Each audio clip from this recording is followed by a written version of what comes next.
Donny Walker here from Walker Saw Shop in BC, Canada. Today, Sunday. I just been doing a little cleanup around home. Went over and dropped off loggers tape to my friend Doug Munn there that I fixed for him. Had a little talk with him, and then went out to my dad's place and had a little visit. Got myself another 850 McCullough from him that I needed a few little parts for the one I'm building that I'm porting out like one of his old racing saws there that I've showed you before. So I got the parts for that now, and yeah, I'm gonna get that build done hopefully in the next week or so. And he's got a 2100 there from a friend of ours from the Logger Sports Association that he fixed a hot saw. It's got the pipe on it and all the porting and everything. And the saw would never run right for this fella. It was always would never start right or always dying out. And well, whoever built it originally had plugged the pulse hole between the motor through the spacer, the carb spacer, and then to the carb. So if you don't have pulse, you can't get fuel pumping to the carburetor to make it run right. My dad fixed that, and he ran it a few times today. We'll go test it in some wood here in a couple weeks.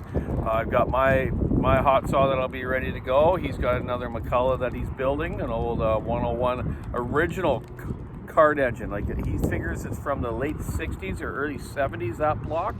Is the original one he's ever had. The piston's a little sloppy. You can kind of hear it tick tick as you pull it over, but whatever. It'll still start and go, eh? So, yeah, he gave me that old another 850 there that it was kind of like pretty dirty and ugly. I think the coil was bad on it, but it's got all the other parts on it, all the fasteners, which is important. Like McCullough saws and old Poulons and stuff use all standard coarse like threads, 1024 and all that stuff, eh? So you need to have the right fasteners, not like today's metric stuff. So I'm standing down here, the port of Nanaimo, it's called, and behind me you can see there's a ship here called the Global Hero. I don't know where it's from, but you can see the logs on there. I don't know if you guys can see that, but they're all around, probably 12 to 14 inch, 16 maybe up to 20 inch. It's hard to tell from back here, but that's a lot of logs on that boat. I don't know if they're going down to the States to be milled or going to Asia to get milled or whatever, but hey man, sale's a sale, eh? At least we're selling our wood. Keep our economy going here, and it's reusable resource, right? It's like farming here. Our trees are like farming here to the people in the prairies that farm their wheat and mustard plants and all that stuff, eh? Like farming here is our trees. So we protect it and look after it right, reforest properly. Try to look after it. Most loggers I know are more tree huggers than the ones that are out there trying to stop us from doing it. But that's our living, and that's how our small communities here have grown, or have been growing, or even built through the logging and the coal mining and stuff that's gone on in these communities through the years. Anyways, I'm not a history teacher, but I know a lot of history.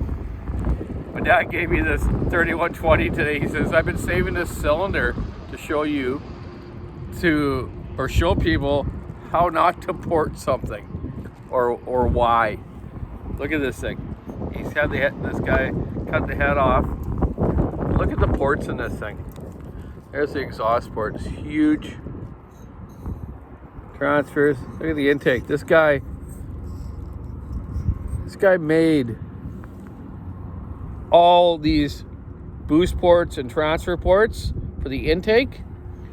He basically JB welded all this side up all around the intake so he could make those ports in it.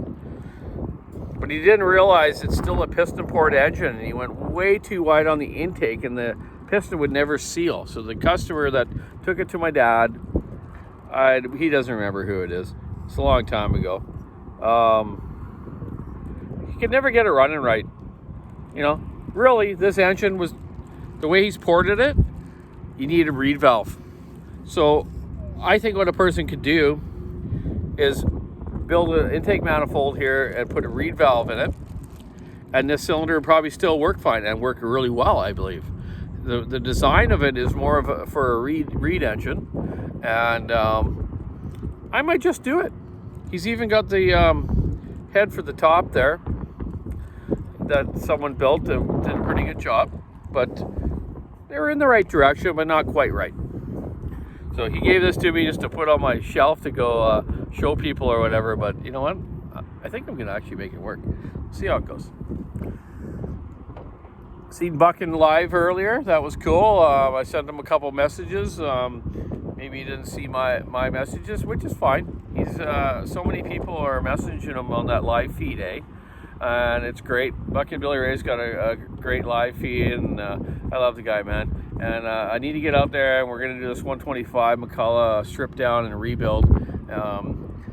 And I'll get at that real soon. I've been really busy lately, and it's been hard for me to get out to his place to do some stuff, and he understands that as well. He says, whenever, Donny, you can make it, and then we'll make it work, right? So that's all good. I also just talked to a young fella on the mainland, just called me and messaged me, and he sent me a message, and I'm like, who is it? Sometimes I get messages, and I'm like, I never know who they're from, right? So he's trying to fix up this old little tiny top handle Poulan. They're a good little saws, no chain brake or nothing, no anti-vibe or anything. He asked me, Donny, will you fix this? I'm like, not really, man. I said, I got enough to do, but I'll teach you how to do it and show you what to do. So instantly he took the top cover off by the carburetor and touched the fuel line, and it just broke. It was brittle, just gross. So I told him, just go get some Tygon fuel line from your local dealer there. Make sure it fits on the carburetor right, and run it to the tank. Put a new fuel filter in it, and take the carburetor, and guaranteed it's a walbro Watt, W-A-T. That's what I call it, Watt. So you need to get yourself a D10 Watt, or no, actually a K10 Watt is a better one to get, the complete kit. So you get the needle, the Felcrum arm, the proper gaskets and diaphragms for it, because some of those have that circuit plate on top in the metering area, some of the older Walbros, so you'll need that gasket in there for your diffuser just to be sealed properly. So I told him I'm going to do this week, I'm going to do a video on a Walbro Watt carburetor, and I'll grab a newer kind of one and an older one and show you how the diaphragms and how do you pressure the carburetor, make sure it's not leaking, and do all that stuff with it. So I told him, give me a few days, I'll do a video on that carburetor, so when he goes to gets his new fuel lines and a fuel filter,